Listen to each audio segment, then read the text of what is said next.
আসসালামু আলাইকুম। আশা করি সবাই ভালো আছেন, সবাই সুস্থ আছেন। ফ্রান্সের সর্বোচ্চ কয়েকটি খবর নিয়ে আপনাদের সামনে হাজির হয়েছি। ভিডিওটা অবশ্যই শেয়ার করে দেবেন, ফুল ভিডিওটা দেখতে ভুলবেন না।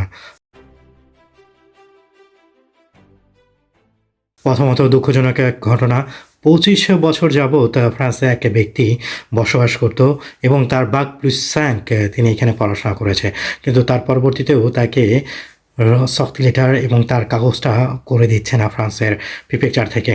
ফ্রান্সের প্রিফেকচারের কারণে তো অনেকেই কিন্তু এইভাবে অনিয়মিত হয়ে পড়েছে। অন্যদিকে আলজেরিয়ান এক মহিলা, তার ক্ষেত্রেও সেম হয়েছে। তিনি কাগজ নবায়ন করতে দিয়েছিল, কিন্তু তাকে নবায়ন না করে দিয়ে তাকে সফট লেটার হাতে দিয়ে দিয়েছে। ফ্রান্সের প্রিফেকচার এবং প্রশাসনিক দিক থেকে এত কড়াকড়িটা আশা করি না কখনোই আরও যাতে আরও কড়াকড়ি করা হয়। অবশ্যই আপনারা সতর্ক হবেন এই বিষয়টা নিয়ে। সলিদারিতে আজি ফ্রান্স আয়োজন করতে যাচ্ছে চতুর্থবারের মতো বাণিজ্য মেলা ঈদ বাজার। হতে যাচ্ছে ২৬শে মে, রোজ রবিবার সকাল ১০টা থেকে আমরা শুরু করব বাণিজ্য মেলাটি।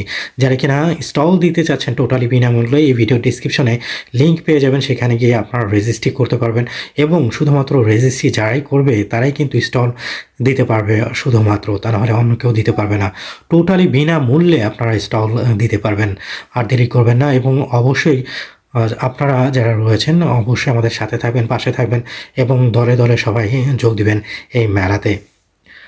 ৭০০ জন মানুষ এক দিনে যে চ্যানেলটা রয়েছে সেটা পাড়ি দিয়ে ইংল্যান্ডে চলে গিয়েছে। তার মধ্যে ৬৬ জন ফ্রান্সে এসেছে, যার মধ্যে ৩ জন বাচ্চা। এবং ইংল্যান্ড থেকে তারা সিদ্ধান্ত নিয়েছে রুয়ান্ডাতে থেকে কিন্তু পাঠিয়ে দেবে এই বছরের শেষের দিকে ৫,০০০-এরও বেশি যারা কিনা অনিয়মিতভাবে রয়েছে তাদেরকে। অলিম্পিক গেমস ২০২৪ সালে যেটা ফ্রান্সে হবে, সেইখানেতে দেখা যাচ্ছে প্রায় ৩৬ জন ক্রীড়াবিদ, তারা হলো রিফিউজি, তারাও অংশগ্রহণ করবে। টোকিওতে যখন হয়েছিল তখন ২৯ জন ছিল, এই বছরে আরও বেড়েছে। দেখা গিয়েছে ১০০ মিলিয়ন মানুষকে তারা রিপ্রেজেন্ট করবে, যারা কিনা বিশ্বের আনাকাছে কানাচে রয়েছে, তাদেরকে হয়ে তারা দল বেঁধে তারা লড়বে। সিয়ন্স ফো, যেটা কিনা ফ্রান্সের বিখ্যাত এক ইউনিভার্সিটি, সেইখানেতে শুক্রবার দিন আগামীকাল বন্ধ থাকবে।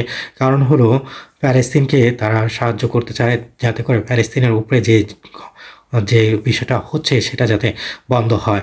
এই ধরনের কর্মকাণ্ড কখনোই কেউ গ্রহণ করতে পারে না এবং ফ্রান্স মানবাধিকারের দেশ যেটা কিনা সবাই বলে থাকে, জেনে থাকে, সেই দেশের মানুষও আর চুপ করে নেই, সবাই রাস্তায় নেমেছে। স্কুলগুলো, ইউনিভার্সিটিগুলো বন্ধ করে দেওয়ার পরিকল্পনা এবং করা হচ্ছে, যাতে করে ফ্রান্সের সরকার এই প্যালেস্তিনের জন্যে কোনো কিছু করে।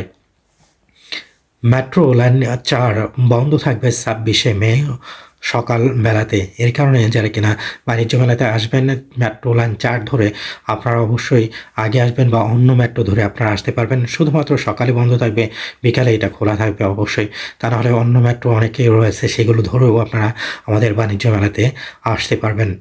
প্যারিস ১৮-তে যে মেট্রো হুজ, সেখান থেকে শুরু করে যে সকল বুশরির দোকান রয়েছে, মাংসর দোকান যেগুলো কেনা রয়েছে, সেগুলোর অনেকগুলোই কিন্তু বন্ধ করে দিয়েছে।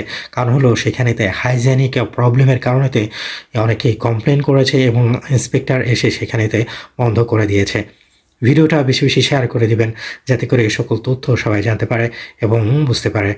আসসালামু আলাইকুম।